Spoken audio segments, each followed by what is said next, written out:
Oi, eu sou a Mona Lisa Perrone e esse é o Item Mais da CNN. Isso coloca como desafio para a política brasileira tratar basicamente da desigualdade e da pobreza. E como é que nós estamos tratando disso do ponto de vista político? Com imenso atraso. A pobreza, ela foi exacerbada pela pandemia. A desigualdade foi agravada pela pandemia, o que impõe aos que tomam decisões políticas em Brasília lidar com esse aspecto, ou seja, auxílio emergencial. Mas se ele resolve alguma coisa do ponto de vista de curtíssimo prazo, praticamente em nada ele contribui para resolver a questão mais ampla da desigualdade e da famosa injustiça social. Eu queria falar um pouco sobre reparação, que a gente nunca fez no Brasil, né? E quando a gente começa a ver isso ser feito por iniciativas que não são nem públicas, né? São privadas, a gente tem uma resistência. E aí eu trouxe o exemplo do Magazine Luiza. Eu queria entender por que a gente tem tanta dificuldade com essas políticas de reparação. Porque existem pessoas que se servem do racismo. O racismo, ele é meio de vida para muita gente. A gente normalizou a desgraça, a miséria, a morte das pessoas. Veja o que está acontecendo. O número de mortos, né, na pandemia. E, enfim, a maioria das pessoas que morreram são pessoas negras, pessoas pobres, trabalhadores.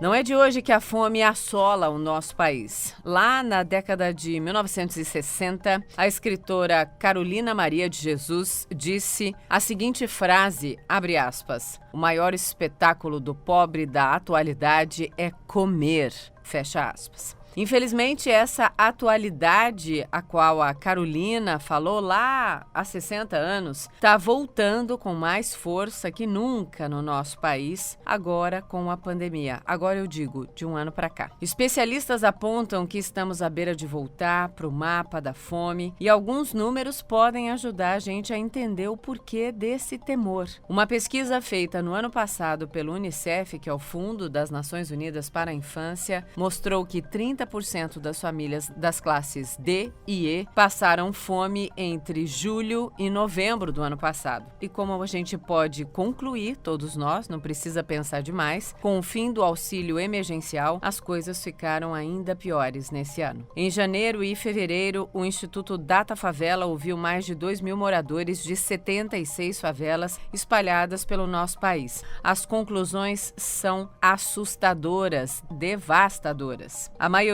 dessas pessoas não consegue comer nem 2 refeições por dia e 82% disseram que só conseguem alimentar a família graças às doações.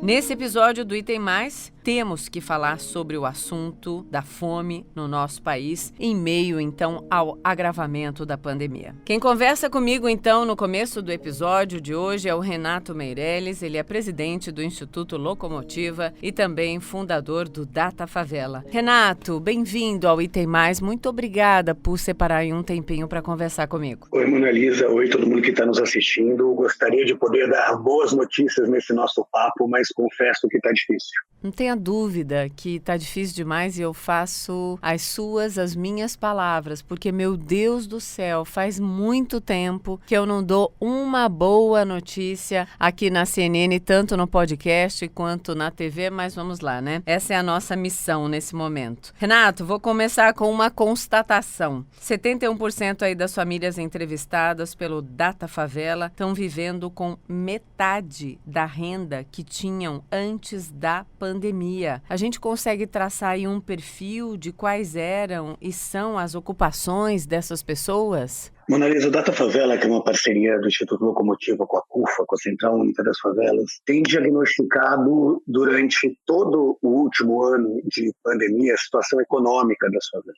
Esses brasileiros, que são literalmente brasileiros que vendem o almoço para comprar a janta, que são brasileiros autônomos na sua maioria, tiveram um impacto gigantesco na sua renda, em especial nos últimos 3 meses, com o fim do auxílio emergencial. A falta desse dinheiro do auxílio emergencial está fazendo com que eles passem dificuldades concretas para sobreviver. É de verdade, é não sobrevivência mesmo? Tá faltando alimento mínimo para garantir sobrevivência? Nós temos hoje, no Brasil como um todo, mas em especial na periferia, os maiores índices de pessoas infectadas e morrendo com Covid. E, ao mesmo tempo, o pior momento da crise econômica vivida no último ano entre a população mais pobre. Essas pessoas estão sendo todo dia obrigadas a terem que escolher entre proteger a sua família do vírus ou proteger a sua família da fome. É absolutamente cruel, para não falar outra coisa, né? Então, é isso. A pesquisa que vocês fizeram, que vocês fazem, investigou exatamente essa relação que, na minha cabeça, é louca, né? Porque não tem sentido. Ou as pessoas, elas se mantêm ali nas medidas de isolamento, se protegendo do vírus, ou elas vão para a rua, correm risco para, então, como você disse, literalmente, vender o almoço para comprar o jantar, ou para ter algo no jantar, quando elas voltam para casa. É uma lógica muito perversa. É uma lógica que, na prática,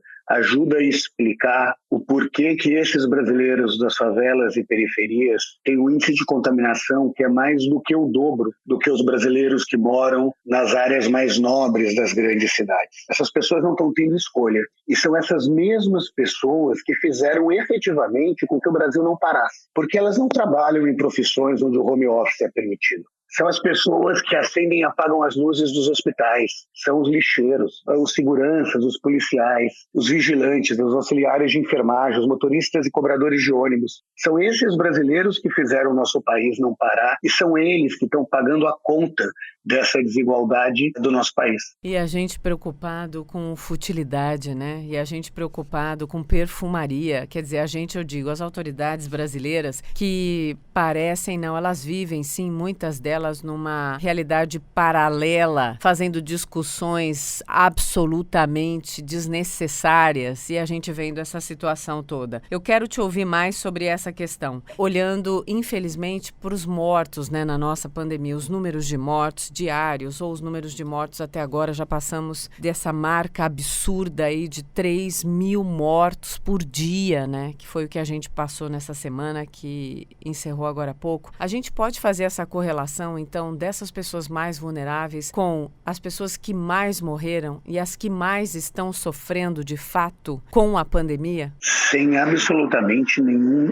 medo de errar. Essas pessoas são efetivamente as mais vulneráveis, são as pessoas que tiveram que sair e continuar trabalhando. Fazem parte desse número de mortos muitos dos 16 milhões de brasileiros que moram em favelas. 16 milhões de pessoas equivale ao estado da Bahia. É mais do que o estado do Rio Grande do Sul. Esses brasileiros efetivamente estão pagando o preço dessa desigualdade, estão sentindo a dor da morte de familiares. São esses brasileiros que estão há 3 meses sem receber nenhum tipo de auxílio do governo. E a gente pode olhar para um horizonte fazendo que tipo de projeção, Renato, quando, começar o pagamento do auxílio emergencial, porque agora é muito menor, né, de R$ 175 a R$ 350.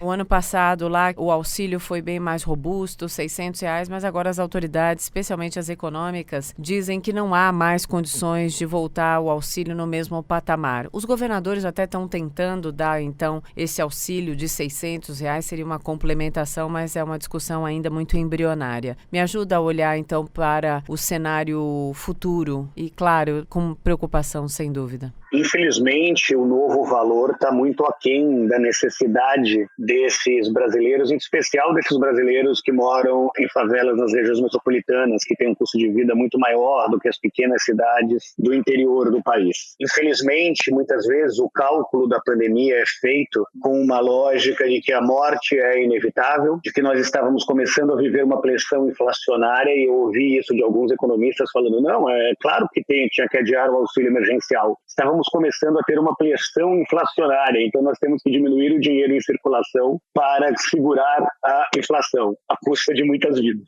Acontece, Mona Lisa, que pode não parecer, mas nós trabalhamos no mesmo ramo, nós somos aqueles que são apaixonados e buscam a verdade factual. E o campo da pesquisa buscam essa verdade factual, e está muito difícil olhar para essa realidade, que não é a realidade de uma pequena gripe, que não é a realidade de pessoas sendo imunizadas e virando jacarés, parece que não é a realidade de implantar chip, mas é uma realidade de desigualdade e não chamar para nós mesmos, inclusive, a responsabilidade de mostrar esses números para a sociedade. Sem dúvida. E ainda bem que a gente está aqui, né? É exaustivo, é terrível, a gente já está exausto, né? Porque eu não sabia, depois de 28 anos de profissão, eu descobri que a reiteração da tragédia, ela me impacta tanto quanto vivenciar essa tragédia. Porque não há o respiro, né? Claro que não dá para comparar quem está vivendo a tragédia e quem conta sobre uma tragédia, mas quando a gente tem, de fato, o amor pela notícia real, há uma cadeia de impacto. Falando sobre essa cadeia, então, que se impacta, se mexe e reage, eu quero te perguntar como é que estão as iniciativas, então, do terceiro setor, olhando especialmente para essa questão. Atenua, mas não resolve, né? E o que mais dá para ser feito? Num país do tamanho do Brasil, não tem nenhuma ação do terceiro setor e da iniciativa privada, por mais fantásticas que sejam, que consigam resolver a demanda de milhões de brasileiros que estão sem nenhuma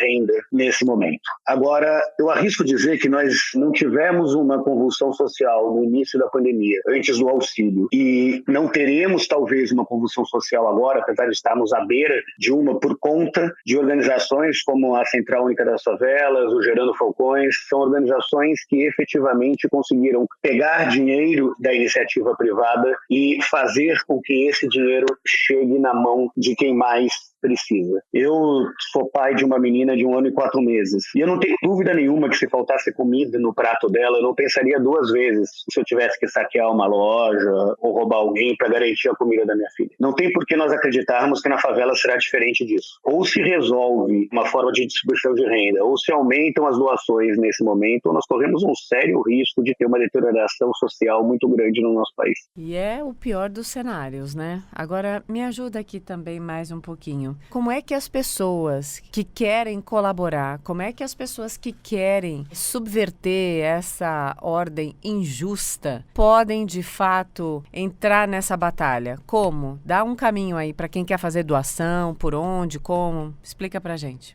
São 2 caminhos, Mona Lisa. Tem um caminho emergencial, porque quem tem fome tem pressa. Esse caminho emergencial passa por doações como no mãesdafavela.com.br, gerandofalcões.com.br, uniãosãopaulo.org.br. União São Paulo garante uma distribuição aí em grande escala dessas doações, tanto Gerando Falcões com a campanha Corona no Paredão, quanto a Central Única das Favelas com a campanha Mães das Favelas, tem feito com que esse dinheiro, essas doações, essas cestas básicas cheguem efetivamente entre os mais vulneráveis, que são as mães de famílias moradoras das mais de 7 mil favelas brasileiras. Agora tem uma outra forma, uma forma que não é tão emergencial, mas é urgente, que é cobrar, denunciar. Ser cidadão não é apenas doar, ser cidadão é também cobrar do poder público o aumento da velocidade da vacinação, cobrar do poder público a aceleração do processo do auxílio emergencial, cobrar do poder público que trate o processo de pandemia com a gravidade que ela exige. Os brasileiros não estão tendo tempo de viver o luto, Mona Lisa. E é muito difícil enterrar um ente sem poder viver esse luto. Ver os seus vizinhos, amigos e parentes morrerem ou estarem amargando numa fila de UTI porque as pessoas acham que isso vai passar, porque preferem acreditar numa narrativa de rede social do que acreditar na gravidade da doença e na ciência. Bom, por isso que a gente está aqui, por isso que eu chamei você para conversar, por isso que é tão importante saber que a gente ainda não se cansou, que a gente continua nessa batalha, porque não há outro caminho para quem tem consciência e para quem vive a vida real, que é muito longe da mediocridade de um post ou de outro, de conspiração. Enfim, é a única coisa que se deve fazer. Muito obrigada, tá? Até uma próxima. Até a próxima, Mona Lisa. Espero que com notícias melhores. Sempre um prazer falar com você. Eu também, eu espero com notícias melhores. Prazer foi todo meu. Fique firme. Um beijo.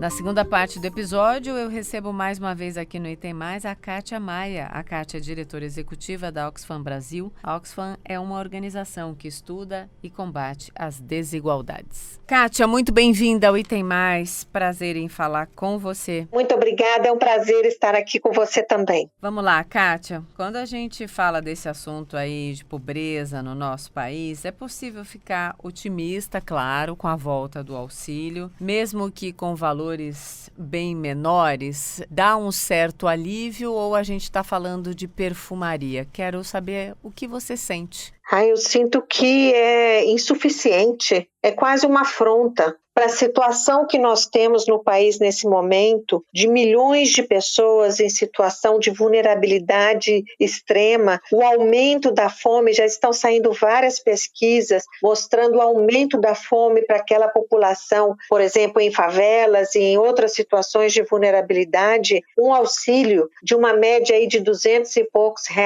para 4 meses, para começar em abril ainda, não resolve a situação. É claro que qualquer dinheiro é importante, mas isso é uma afronta para a realidade que a nossa população está vivendo nesse momento.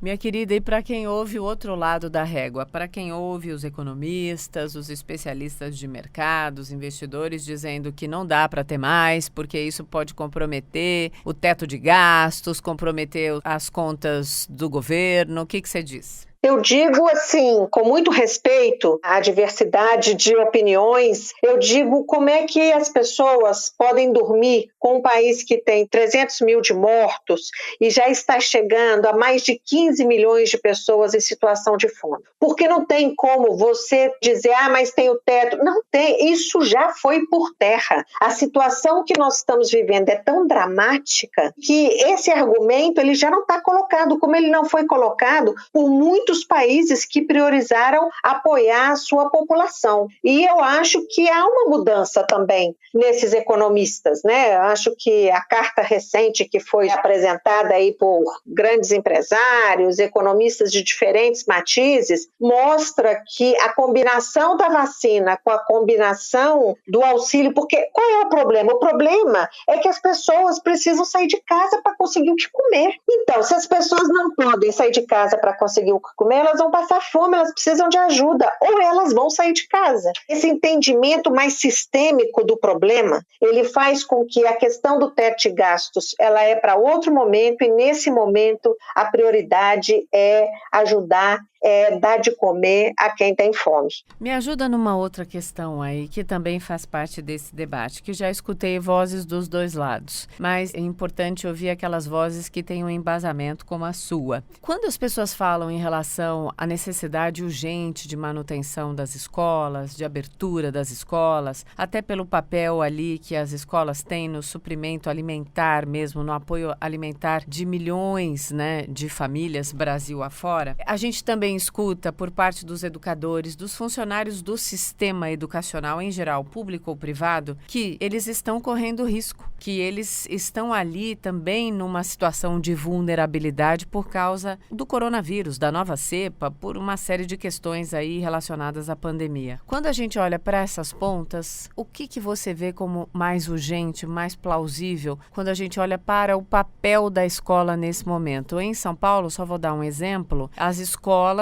estão abertas para que as famílias possam ir lá, pegar as merendas e voltar para casa, mas lá está a merendeira, lá está o segurança, lá estão outros trabalhadores. Quero te ouvir. Olha, a coisa das escolas é um dos desafios grandes que a gente tem, não só pela questão do acesso, mas também pelo impacto que está sendo para milhões de crianças e jovens desse país, esse vazio, né, de educação. Eu diria que a questão das escolas e da alimentação das escolas, que para muitos é a única fonte de alimento para muitas famílias, como você já indicou, né? Ela mostra a falta de coordenação. Gente, nós estamos com um ano de pandemia nesse país E alguém já ouviu o ministro da Educação falar alguma coisa sobre a situação da escola, sobre priorizar a vacinação também para aqueles que atendem nas escolas? Qual é a coordenação? Claro, as escolas têm o espaço municipal, estadual, mas nós somos um país que precisa ter uma coordenação nacional, né? E a merenda escolar, ela, além dela ser importante para aquelas pessoas que passam fome, em muitos municípios, a merenda escolar é fruto da produção do pequeno produtor, da agricultura familiar. Havia todo um sistema montado em relação a isso. E o vazio dessa coordenação, da tomada de decisão rápida para pensar como lidar com a questão das escolas, né, e do fechamento das escolas, ele não está colocado. E para mim, uma das grandes falhas é não incluir todos esses profissionais que são importantes nesse momento também na lista das prioridades da vacinação. Vamos explicar direitinho o que é insegurança alimentar. Nós temos, em geral, assim, no básico, 3 boas refeições por dia, não é mesmo? Assim, o padrão. Quando a gente está falando de insegurança alimentar, a gente está falando de pessoas que não conseguem ter essas 3 refeições por dia, de pessoas que têm as refeições muito não balanceadas, pouco nutritivas, né? E estamos falando daqueles que é uma coisa que está acontecendo muito nas favelas e comunidades dos grandes centros urbanos, não está conseguindo ter uma refeição por dia. Então, eu acho que tem uma coisa importante que é o seguinte: fome não é opcional. Porque um é preguiçoso, porque outro não trabalha, porque não quer. Gente, nenhum ser humano quer passar fome. Fome dói fisicamente. Fome causa problemas mentais das pessoas porque elas ficam desesperadas sem o alimento. Ninguém quer passar por isso. A fome, ela é resultado de um contexto econômico, social, político em um determinado país ou região. Então é muito importante a gente entender que insegurança alimentar e que a fome, elas não são assim, a gente precisa, né, apoiar aquilo ali porque tem esse pessoal reclamando de insegurança alimentar e fome. A questão do alimento, ela é um direito humano. Se você não tem alimento, você não vive. É a questão mais básica da humanidade, é comer. Desde sempre que surgiu o ser humano, é comer para sobreviver. Então, acho que tem aí que realmente resgatar nossa humanidade, resgatar nossa solidariedade.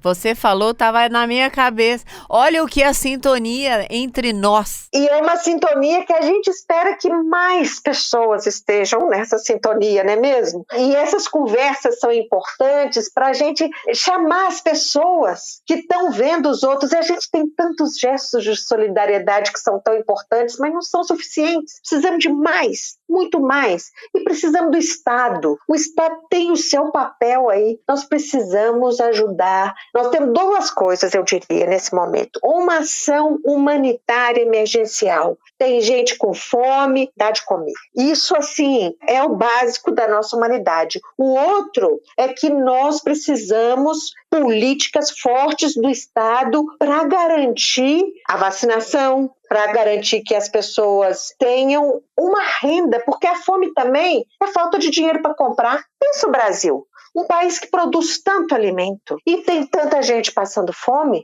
é falta de dinheiro para comprar. Sem dúvida. Minha querida, muito obrigada por me ajudar aí, então, nesse papo que só tem uma intenção, é despertar, então, a humanidade, seja ela das pessoas comuns como nós, das autoridades que nos escutam, que serão cobradas por quem nos escuta também. E é isso, esse é o nosso papel. Muito obrigada, tá? Muito obrigada, Mona Lisa, e parabéns por você estar trazendo esse debate, esse chamado à sociedade nesse momento tão difícil do nosso povo. Sim, é nossa obrigação, né? Um beijo para você, é sempre ótimo tê-la aqui. Nunca deixe de dizer sim para mim. Venha sempre, um beijo. Sempre, um beijo, tchau.